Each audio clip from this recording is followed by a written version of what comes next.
This is an analysis of the validity of Prophet Muhammad's Hadith. The goal of this analysis is to determine whether the Hadith is authentic and truly from Muhammad, and whether it is valid Islamic law. The word Hadith is an Arabic word which means statement or saying. With respect to the supposed Hadith of Prophet Muhammad, each Hadith consists of two parts. The first part is called the chain. It describes the chain of people who transmitted the Hadith or saying from one person to another until it was reported to the Hadith compiler, such as Imam Bukhari. The second part is the text of the Hadith itself. The text of the Hadith is the supposed statement or saying that was transmitted along the chain. The transmission of the Hadith is grouped into two types. The first type is called an ahad transmission. This means that there was only one chain of people who reported a particular Hadith. The second type is called mutawatir. This means that there were multiple chains of people reporting the same, or more or less the same, Hadith. Obviously, mutawatir Hadith would be considered more reliable because there were more chains of people reporting the same Hadith. Unfortunately, however, most Hadith are of the ahad type. In other words, most Hadith have only a single chain of reporters. Some Hadith are considered weak and some are considered strong. This strength has to do with a Hadith's reliability. Weak Hadith are unreliable and strong Hadith are considered to be reliable. The transmission type of a Hadith is one factor used in determining whether a Hadith is reliable or not. Other factors include things such as the reputation of the reporters. Obviously, whatever formula one comes up with will remain subjective. Now, let's take a look at the timeline of events between Muhammad's life and Bukhari's life. In the year 571, Muhammad was born. In the year 611, at the age of 40, Muhammad became a prophet and received his first revelation. In the year 632, Muhammad died at the age of 61. Imam Bukhari is one of the first and most popular Hadith compilers. He was born in 810 and completed his Hadith compilation in 846. As you can see, more than 200 years had passed between when Muhammad died and when Bukhari completed his compilation. Not only is that a huge time gap, it also means that no one lived during the lifetimes of both Muhammad and Bukhari. With a 200-plus year time gap between Muhammad and Bukhari, assuming an average lifespan of 60 years, then there was approximately 4 generations between Muhammad and Bukhari. This huge time gap is sufficient enough of a reason to believe that any hadith reported 200-plus years after Muhammad's death is likely to be incorrect. One way of looking at this is by asking yourself if you could compile a list of sayings made by a famous person who lived 200 years ago. Do you really think it's possible, especially around the year 600 AD, when there were no computers, to be able to make a list of statements from someone who died 200 years prior? Many Muslims agree that some hadith are unreliable, but many also believe that there is a special group of hadith that are especially reliable. This group of hadith is called Hadith Qudsi, which means sacred hadith. These hadith are considered sacred because they are believed to be sayings from God himself rather than sayings from Muhammad. However, regardless of whether they are considered to be from God via Muhammad or just from Muhammad, they were still compiled 200-plus years after Muhammad died. As such, they suffer from the same 200-plus year time gap as all other hadith. This makes their authenticity extremely questionable, just as are all the other hadith. Now, let's take a look at some other issues besides the 200-plus year time gap. Humans are not good at remembering things. If I were to tell you something today, you would probably not be able to repeat what I said word for word by next week, let alone decades from now. The more a message gets transmitted from one person to another, and the longer the time between transmissions, the greater the likelihood that a message has changed. In other words, if someone heard Muhammad say something, and then that person told another person who, decades later, told another person who, decades later, told another person, and so on, then after 200 years, that message would likely be very different from the original message. Another issue is that of context. Some hadith are so short and simple that they lack any context. For example, we wouldn't know if one hadith was supposed to be a joke or if it was to be taken seriously. No matter how much you want to analyze the hadith or come up with a formula for their authenticity, the fact of the matter is that by definition, all hadith are nothing more than hearsay. Now, you probably have heard of the term Sahih Hadith. This category of hadith are considered to be reliable and therefore should be followed. Let's take a look at some so-called Sahih Hadith. First, let's see if some Sahih Hadith contradict each other. Here we have a hadith which states that Muhammad performed ablution by washing himself once. The hadith reads, "The Prophet performed ablution by washing the body parts only once." In another Sahih Hadith, we read that Muhammad performed ablution by washing himself twice. This Hadith reads, "The Prophet performed ablution by washing the body parts twice." And yet in another Sahih Hadith, we read that Muhammad performed ablution by washing some parts of his body 3 times and other parts 2 times. If we were to follow these Hadith for guidance, how many times are we supposed to wash ourselves? Many Muslims believe you're supposed to wash yourself 3 times. I'm not sure where they got that number from. I suppose they could have just taken the largest number from all 3 of these hadith just to be on the safe side. In any case, we can clearly see from this example that some Sahih Hadith contradict each other. Now, let's see if there are any Sahih Hadith that contradict the Quran itself. In this example, we read that Muhammad said, "You should listen to and obey your ruler even if he was an Ethiopian slave whose head looks like a raisin." I think it's self-explanatory how this hadith contradicts the Quran. In another example, we read Muhammad having said that women must ask permission from their husbands in order to fast. The hadith reads, "The Prophet said, a woman should not fast optional fasts except with her husband's permission if he is at home staying with her." Obviously, this is nonsensical, and nowhere in the Quran does it say that anyone has to ask permission from anyone else just to fast. In another example, we read that Muhammad said that a prostitute was forgiven by God just because she took off her shoe and gave water to a thirsty dog on the verge of dying. Not only is this nonsensical, it shows that Muhammad had the ability to know that God forgave the prostitute. However, according to the Quran, Muhammad had no such ability, as we will see. In chapter 46, verse 9, we see proof that Muhammad did not know what would be done with anyone, including himself. The verse reads, "Say, O Muhammad, I am not something original among the messengers, nor do I know what will be done with me or with you. I only follow what is revealed to me, and I am not but a clear warner." This proves that Muhammad couldn't know whether God forgave the prostitute, as stated in the previous hadith. In another example, we read a hadith that states that the best person among Muslims is the one with the most wives. Again, this makes absolutely no sense and clearly contradicts the Quran. In another example, we read that Muhammad allowed the mut'ah or temporary contract marriage and even encouraged it. The hadith reads, "While we were in an army, God's messenger came to us and said, 'You have been allowed to do the mut'ah marriage, so do it.'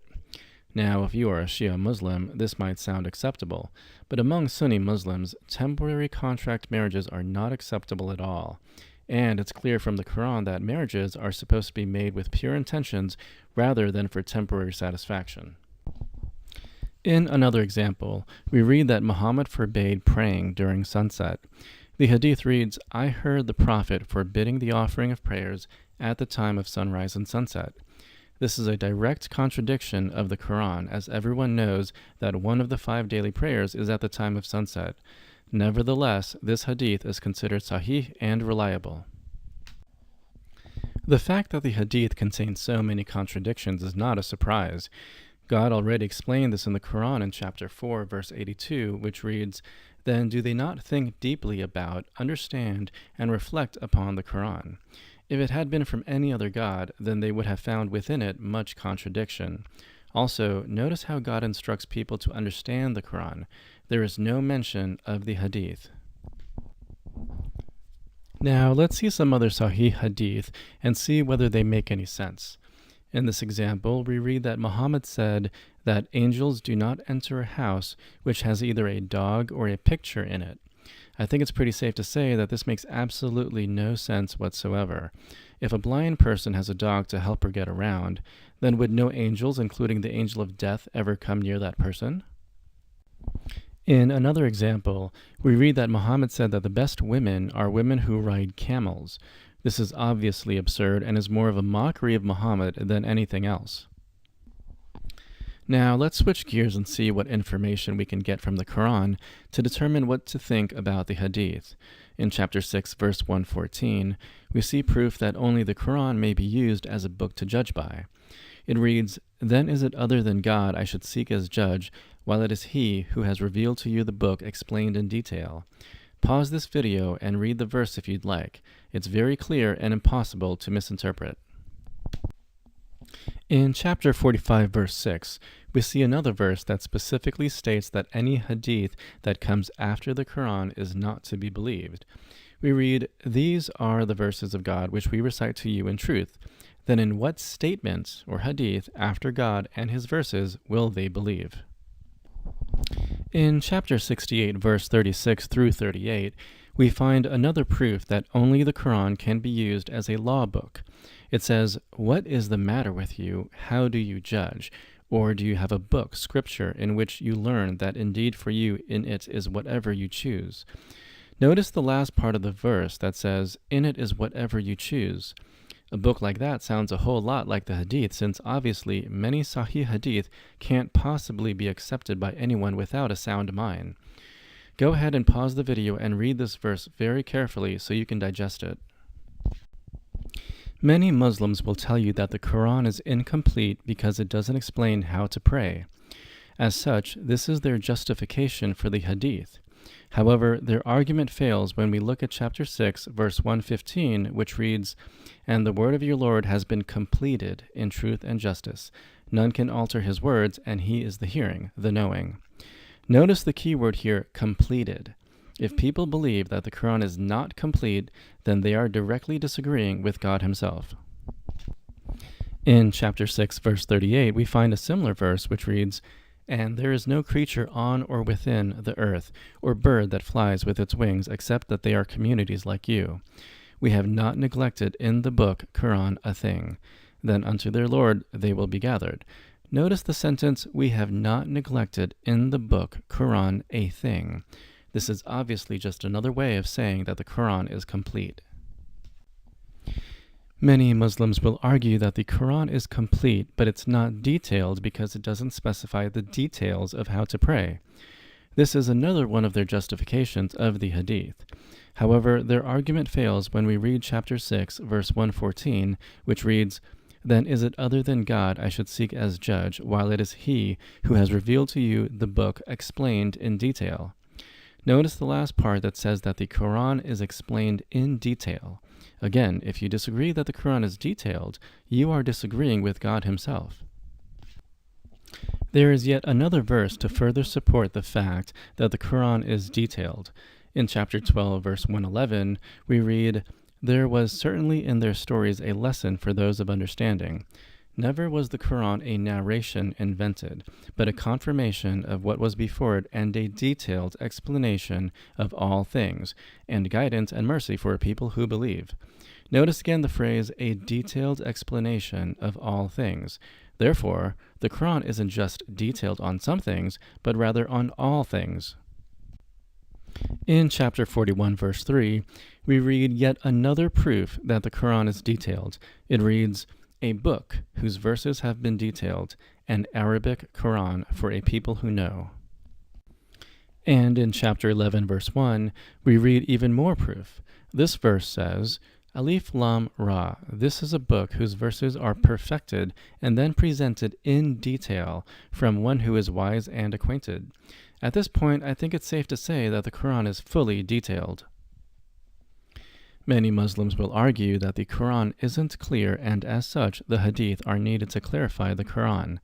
This argument fails when we read chapter 16, verse 89, which reads, "And mention the day when we will resurrect among every nation a witness over them from themselves. And we will bring you, O Muhammad, as a witness over your nation. And we have sent down to you the book as clarification for all things, and as guidance and mercy and good tidings for the Muslims." So again, we have God saying that the Quran is clear about everything. Many Muslim scholars try to explain the Quran using the Hadith. We have already proven that the Quran is complete, detailed, and clear. Now we will prove that the Quran is also its own best explanation of itself. In chapter 25, verse 33, we read, "And they do not come to you with an argument except that we bring you the truth and the best explanation, ahsan tafsir." Obviously, if the Quran itself is its own best explanation, then if you don't understand the meaning of a particular word or phrase, you should probably see how that word or phrase is used elsewhere in the Quran. Many Muslims use both the Quran and the Hadith as the criterion by which to judge between right and wrong. In other words, they are both considered sources of Islamic law. However, in chapter 25, verse 1, we clearly read that only the Quran is the book of criterion. The verse reads, "Blessed is he, God, who sent down the criterion upon his servant Muhammad, that he may be to the worlds a warner." Obviously, what God sent down was the Quran. The Hadith was never sent down. And nowhere in this verse or anywhere else in the Quran does it say that Muhammad's day-to-day extra Quranic Hadith are the criterion. You may have heard some people say that this particular hadith is the best hadith or that some other hadith is the best hadith. Clearly, these people have not paid attention to the meaning of the Quran. In chapter 39, verse 23, we read, "God has sent down the best statement, ahsan hadith, a consistent book, the Quran, wherein is reiteration." In other words, God's hadith, which is the Quran, is the best hadith. Notice that this verse literally uses the word hadith and not a synonym for it. Many Muslims, including so-called scholars, swear by the hadith and use it to judge on Islamic matters. Unfortunately, what these people don't realize is that in doing so, they have become disbelievers, or in Arabic, kafirun. But don't take my word for it. The proof is in the Quran in chapter 5, verse 44, which reads, "And whoever does not judge by what God has revealed, then it is they who are the disbelievers, kafirun." Since God did not send down or reveal the hadith, it must follow that people who judge by the hadith are disbelievers. You might wonder why this is the case. One reasonable explanation comes from the fact that the key point in the Quran is about monotheism and the avoidance of polytheism, or the associating with God other entities. This polytheistic concept in Arabic is called shirk, and according to the Quran, it is not limited to simply believing in more than one God. By taking the book of Hadith as a secondary source of Islamic law besides the Quran, it's reasonable to say that this is akin to associating a partner with God. Otherwise, why would God say that judging by any book besides the Quran would make you a disbeliever? Go ahead and pause this video so you can digest this verse. Many Muslims look at Muhammad as their idol. As a matter of fact, they even try to grow a long beard so as to imitate Muhammad. However, if they truly want to imitate Muhammad, then they should only follow the Quran. This is proven in chapter 10, verse 15, which indicates that Muhammad himself only follows what was revealed to him, namely the Quran. The verse reads, "And when our verses are recited to them as clear evidences, those who do not expect the meeting with us say, 'Bring us a Quran other than this or change it.' Say, O Muhammad, it is not for me to change it on my own accord. I only follow what is revealed to me." In other words, Muhammad had the capacity as a human to change the Quran or follow his personal opinion about Islamic law, but he didn't do that. Muhammad himself only followed what was revealed to him, which was the Quran. Therefore, by following the Hadith, you might think that you are imitating Muhammad, but you are actually not. God likes to repeat many statements in the Quran. This is most likely done for emphasis. To emphasize that Muhammad only followed the Quran, we read another verse that supports this proof. In chapter 46, verse 9, we read, "Say, O Muhammad, I am not something original among the messengers, nor do I know what will be done with me or with you. I only follow what is revealed to me, and I am not but a clear warner." And if that wasn't enough, in chapter 6, verse 50, we read, "Say, O Muhammad, I do not tell you that I have the depositories containing the provision of God, or that I know the unseen, nor do I tell you that I am an angel. I only follow what is revealed to me." And if that wasn't enough, in chapter 7, verse 203, we read, "And when you, O Muhammad, do not bring them a sign, they say, 'Why have you not contrived it?' Say, 'I only follow what is revealed to me from my Lord. This Quran is enlightenment from your Lord and guidance and mercy for a people who believe." Now, some people may argue that Muhammad's day-to-day hadith was also revealed to him besides the Quran. However, this argument fails in light of chapter 6, verse 19, which reads, "This Quran was revealed to me, that I may warn you thereby and whomever it reaches." This proves that, as we all know, what was revealed to Muhammad was the Quran, not his day-to-day sayings. This verse also proves that Muhammad used the Quran to warn people. Now, some people will still insist that everything that Muhammad said, in addition to the Quran, was a revelation from God. If that were true, then God would have never questioned Muhammad as to why he made up his own law.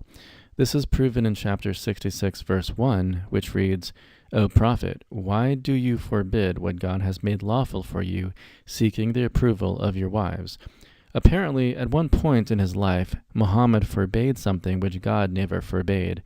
If everything Muhammad said was a revelation from God, why would God then question Muhammad as he did in this verse? Go ahead and pause this video so you can digest the meaning of this verse and how it proves that not everything Muhammad said was a revelation from God. Many people make assumptions about Muhammad's role as a messenger of God. They think that he was chosen so that he could be imitated in every aspect of his life, such as how he dressed, how he had a beard, what food he liked, how many wives he had, and so on.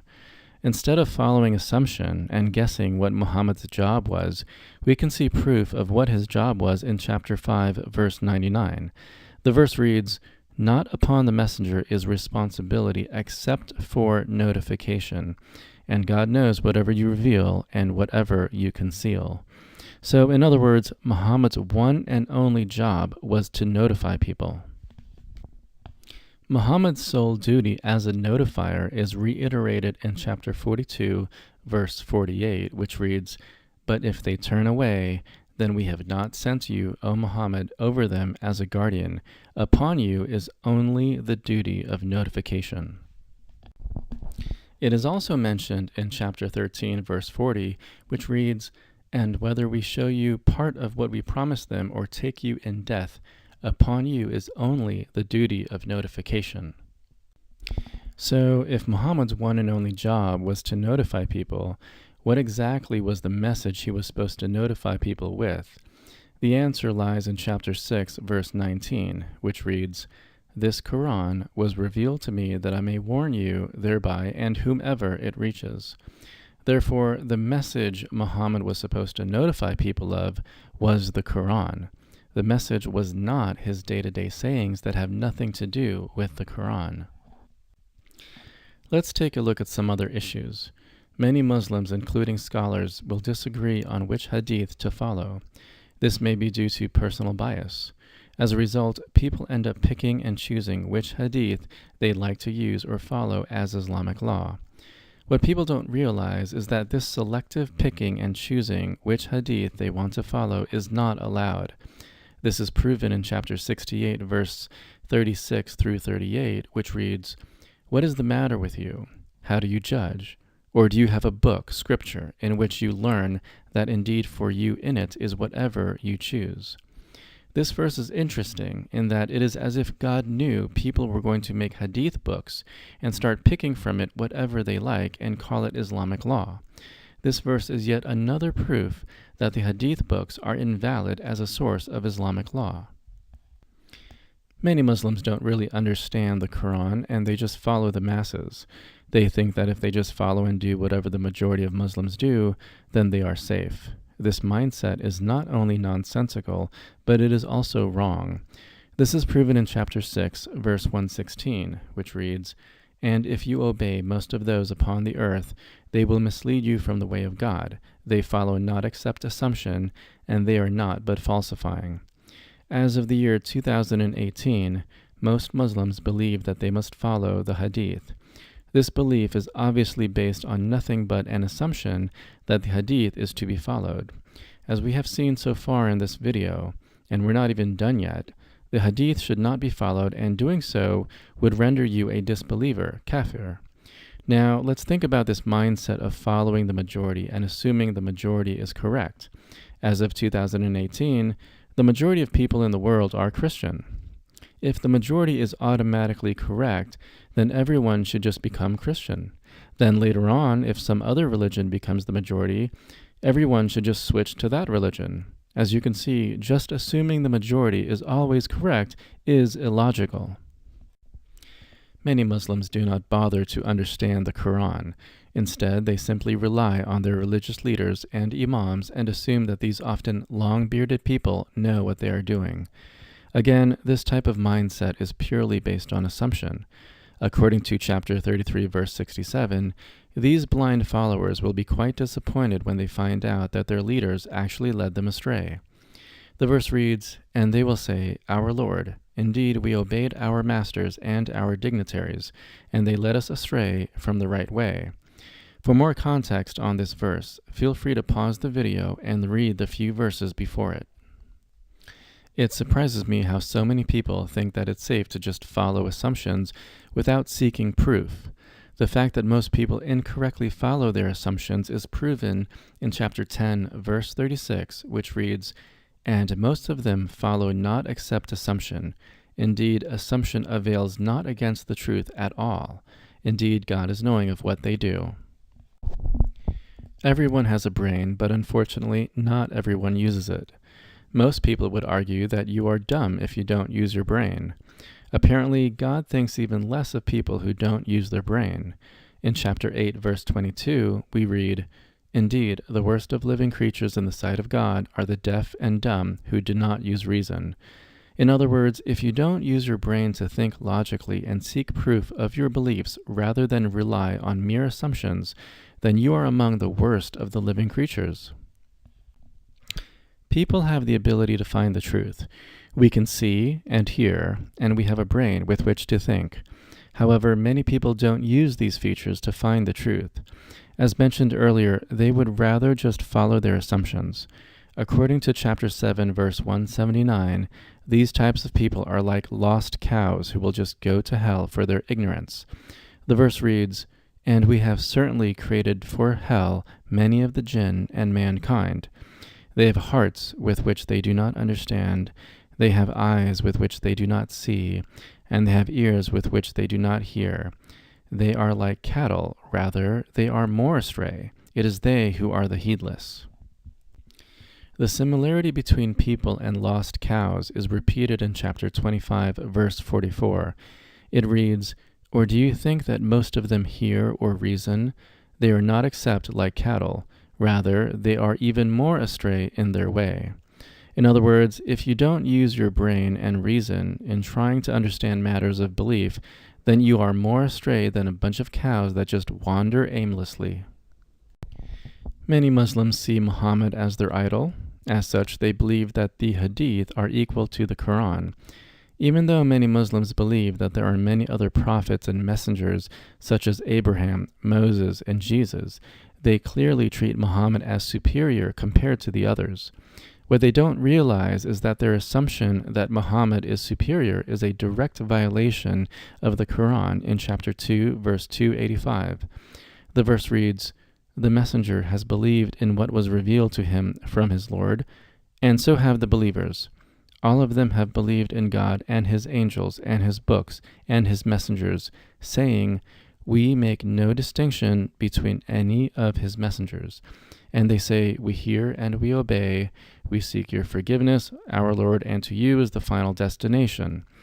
This verse proves with absolute clarity that all messengers of God are to be treated equally. In other words, Muhammad is no better than Abraham, Moses, and Jesus. One way that clearly shows how Muslims differentiate between Muhammad and all of the other messengers is in how Muslims decorate mosques. In pretty much every mosque in the world, you will find two names often placed side by side. These names are Muhammad and Allah, which is Arabic for God. The photo in the slide is of the Hagia Sophia in Istanbul, Turkey. It was first a Christian church, then it became a mosque, and now it is a museum. There's still a mosque, but it's in a smaller building off to the side. What's interesting about this former mosque and most other mosques in the world is how people choose to put the word God and the word Muhammad side by side at the same level in the same font and font size. You'd think that they'd at least put the word God higher up and in a bigger font. In addition, you almost never see the names of the other messengers, such as Abraham, Moses, and Jesus alongside Muhammad's name. This proves that Muslims violate chapter 2, verse 285 by treating Muhammad as superior to other messengers. But that's not all.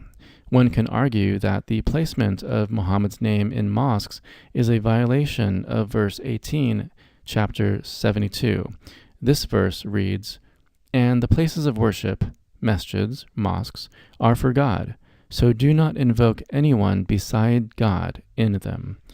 If God wants you to focus on God and only God in a mosque, should you really be putting Muhammad's name next to God's name? The fact that Muhammad is not superior to the other messengers, including Moses and Jesus, is supported in chapter 46, verse 9, which reads, "Say, O Muhammad, I am not something original among the messengers, nor do I know what will be done with me or with you. I only follow what is revealed to me, and I am not but a clear warner." This verse proves that Muhammad is no different or any more special than any of the other messengers.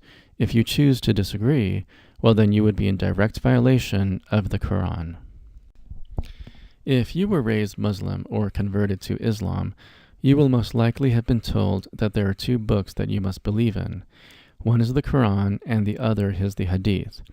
The Hadith is actually spread across a collection of books because each Hadith compiler has their own book or set of books.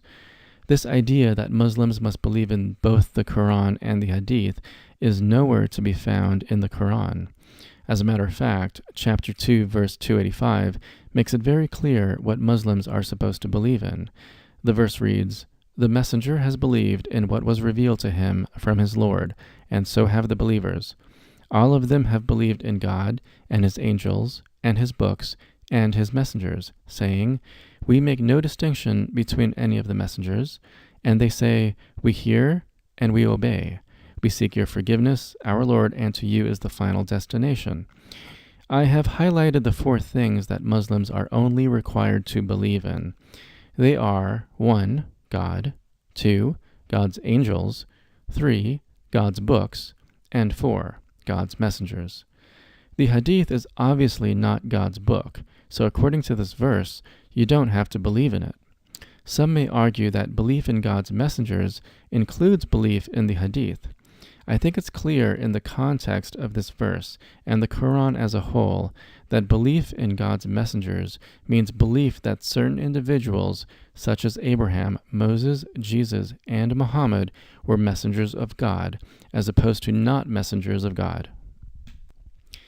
Just to give you an idea of the comparison between the Quran and Hadith books, one may not realize just how overwhelming the number of Hadith books there are. Does it make sense that God would expect everyone to read all of these books? Or does it make more sense that one would only be required to read the Quran, which is just one single book?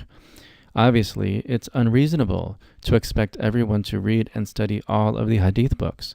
It's also unreasonable to have to rely on religious scholars to serve as the sole experts on Islam.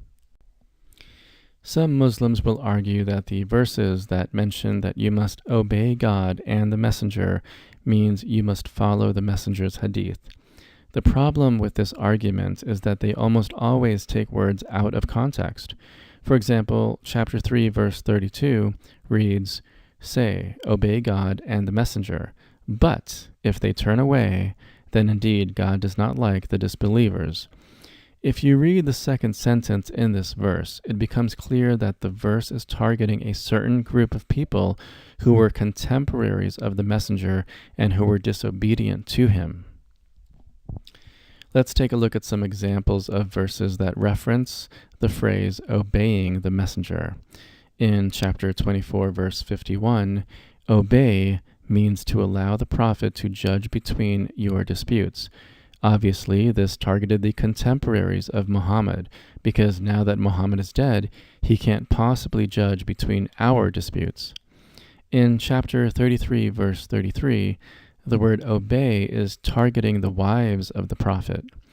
In chapter 8, verse 20, obey means to listen to and not turn away when he speaks. Again, this is targeting the contemporaries of Muhammad, because now that Muhammad is dead, we can't turn away from someone who can't speak. I'm not going to go through every single verse, but if you'd like, you can pause the video and read the verses yourselves while keeping context in mind. To further explain why the term obey the messenger doesn't mean to follow his hadith, we see in chapter 4, verse 59, another reference to this term. However, in this case, believers were told to obey God and the messenger and those in authority. The verse reads, "O you who have believed, obey God and obey the messenger and those in authority among you. And if you disagree over anything, refer it to God and the messenger, if you should believe in God and the last day. That is the best way and best end result." Since other people were supposed to be obeyed beside Muhammad, then it's clear that the word obey has nothing to do with all of mankind following the day-to-day hadith of Muhammad. One pattern you may not have noticed is the fact that the word obey is always coupled with the word messenger instead of the word Muhammad. The word Muhammad is actually only mentioned 4 times in the entire Quran. Even though the messenger, with regards to the Quran, is Muhammad, there's probably a reason why God chose to use the word messenger instead of Muhammad in all but 4 verses. By definition, a messenger is someone who brings and delivers a message. In the case of Muhammad, it's clear that the message was the Quran.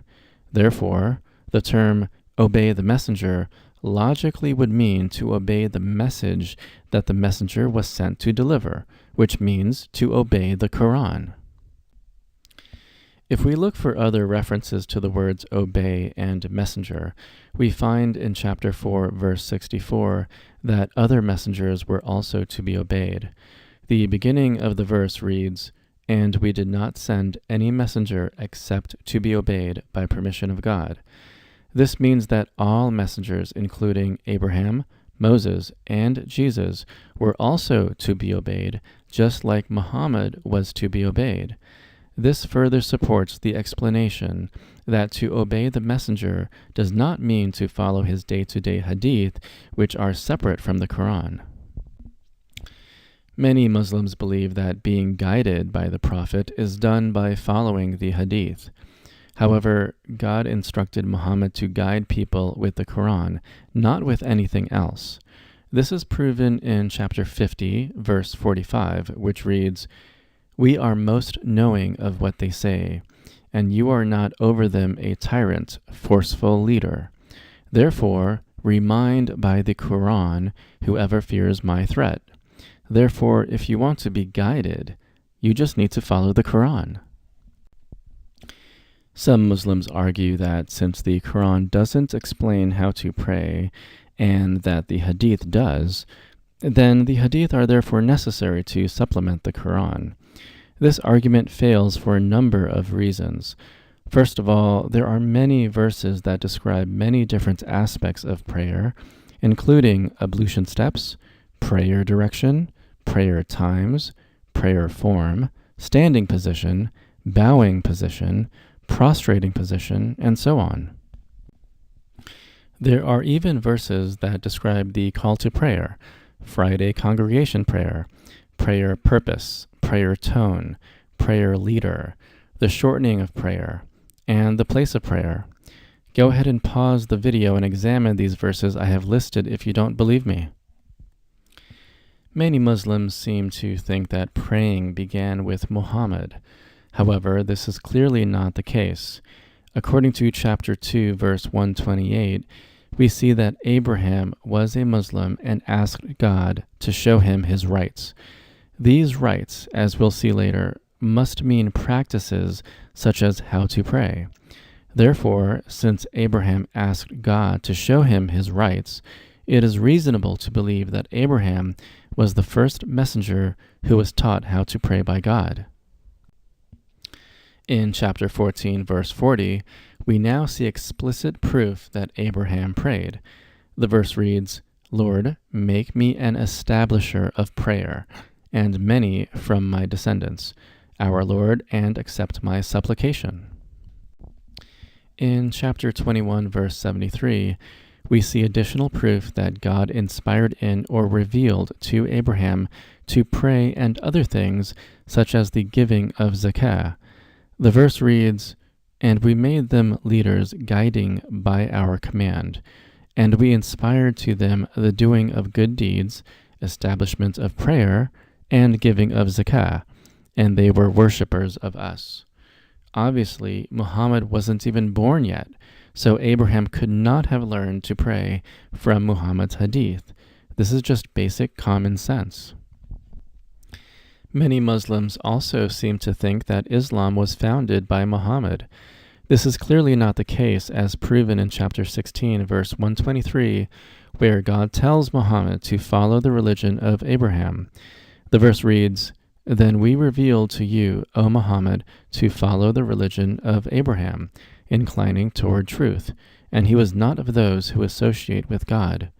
Muhammad is clearly being told to follow the religion of Abraham, not some new religion that began with the Quran. Apparently, Muhammad wasn't the only one who God told to follow the religion of Abraham. In chapter 4, verse 125, everyone is told to follow the religion of Abraham. The verse reads, "And who is better in religion than one who submits himself to God while being a doer of good and follows the religion of Abraham, inclining toward truth? And God took Abraham as an intimate friend." When you watch documentaries on Islam and read books about Islam and Muhammad, you often hear that Muhammad founded Islam. These sources are obviously wrong, as I've just proven. Going back to the topic of prayer, we see additional proof that prayer continued even after Abraham died. In chapter 2, verse 43, we see that the children of Israel, aka the Jews, were told to pray. Part of the verse reads, "And establish prayer, and give zakah, and bow with those who bow in worship and obedience." If you read the neighboring verses, you'll understand the context and see that the verse is talking about the children of Israel. Moving forward in history, we see yet more proof. In chapter 3, verse 43, God told Mary, mother of Jesus, to pray. The verse reads, "O Mary, be obedient to your Lord, and prostrate, and bow down with those who bow down." In chapter 4, verse 43, we see proof that Jesus prayed as well. The verse reads, "And he, God, has made me, Jesus, blessed wherever I am, and has enjoined upon me prayer and zakah, as long as I remain alive." In chapter 19, verse 59, we see proof that other people prayed as well, but then there were some people who neglected prayer. Regardless of whether some people neglected prayer or not, all of these verses clearly prove that prayer existed way before Muhammad was even born. In other words, the details of prayer already existed before and during Muhammad's time among the Jews and the Christians. Now, you might be thinking, but Jews and Christians don't pray anything like the way Muslims pray. While that may be true today, that wasn't the case 1400 years ago. In the book To Pray as a Jew by Chaim H. Donin, we see details of how Jews originally prayed. Take a look at this picture. That looks almost exactly like how Muslims pray today. Also, you can go to the YouTube video referenced in this slide to see a video of one kind of Jew praying. Again, it looks very similar to how Muslims pray. Now, some people may argue that the Quran doesn't explain that you have to put your hands on your stomach or your chest, or that you're supposed to turn your head to the right and left at the end of prayer. If we think about the whole purpose of prayer, we see that it's not to behave like a robot, but rather to remember God. This is proven in chapter 20, verse 14, which reads, "Indeed, I am God, there is no deity except me, so worship me and establish prayer for my remembrance." Therefore, if the point of prayer is to remember God, then that should be the focus instead of petty details such as where you put your hands. Now, you should find it interesting to note that there isn't a single hadith that clearly describes the entire prayer from start to finish. If Muhammad and his followers all prayed 5 times a day, which all Muslims would agree they did, then logically there should be many, many hadith describing the details of prayer. The fact of the matter is that there aren't many hadith that describe how to pray from start to finish. Instead, the hadith is full of a bunch of random stories and statements that are often completely useless and nonsensical, if not outright contradictory to the Quran. As stated earlier, there are some, if not many, Muslims who argue that the hadith is required since it teaches Muslims how to pray. If you are a Muslim, then how did you learn how to pray?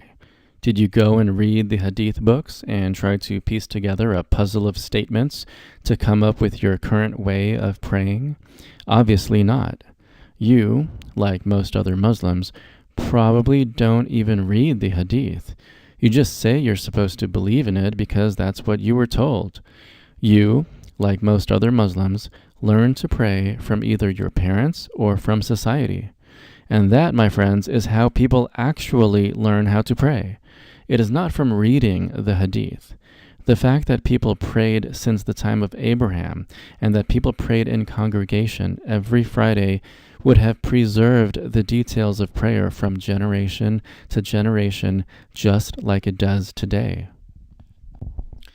Many Muslims think it is acceptable to just follow a certain practice, for example, believing in the hadith, without first understanding or seeing proof as to the validity of the practice. However, God instructs in the Quran that one is not to follow something without first understanding it. Chapter 17, verse 36 reads, "And do not pursue that of which you have no knowledge. Indeed, the hearing, the sight, and the heart, about all those one will be questioned." Therefore, if you choose to blindly follow the hadith, then not only will you be in violation of chapter 17, verse 36, but you will also be questioned about it. The attitude of blindly following others is no different than that of the idol worshippers during the time of Prophet Abraham. In chapter 2, verse 170, we see that idol worshippers chose to continue the practice of their ancestors even though their ancestors didn't know what they were doing. The verse reads, "And when it is said to them, 'Follow what God has revealed,' they say, 'Rather, we will follow that which we found our fathers doing,' even though their fathers understood nothing, nor were they guided." Sadly, if you ask many Muslims today why they follow the hadith, they'll probably tell you the same thing, because their parents and grandparents and their society followed the hadith. Apparently, people's attitude towards religion nowadays isn't much different than that of the idol worshippers 2,000 years ago. Based on the preponderance of evidence you've just seen, it's only logical to conclude that the hadith are not to be followed, regardless of whether they are accurate statements from Muhammad or not.